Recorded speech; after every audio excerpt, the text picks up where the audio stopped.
Andhra Pradesh BC సంఘం ఆధ్వర్యంలో ఆంధ్రప్రదేశ్ రాష్ట్రంలో ఉన్నటువంటి అన్ని డిపార్ట్మెంట్లో ఉన్నటువంటి పర్మనెంట్ ఉద్యోగులు కానీ అవుట్ సోర్సింగ్ ఉద్యోగులు కానీ కాంట్రాక్ట్ ఉద్యోగాల్లో ఉన్నటువంటి నా బీసీ సోదరులకు నేను విజ్ఞప్తి చేస్తున్నాను.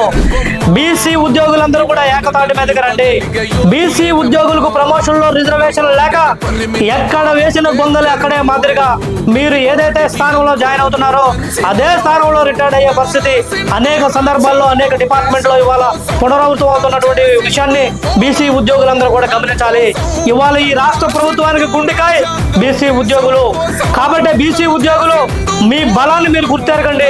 బీసీ ఉద్యోగులందరూ కూడా యూనియన్ల వారీగా అసోసియేషన్ల వారీగా విడిపోకుండా అన్ని డిపార్ట్మెంట్లో ఉన్నటువంటి బీసీ ఉద్యోగులందరూ కూడా ఒక ఐక్య జాక్ అనేది జాయింట్ యాక్షన్ కమిటీ ఏర్పాటు చేసుకొని కేంద్ర ప్రభుత్వం మీద ఒత్తిడి పెంచడానికి సంసిద్ధం కావాలని చెప్పేసి ఆంధ్రప్రదేశ్ బీసీ సంఘం తరఫున పిలుపునిస్తున్నాను.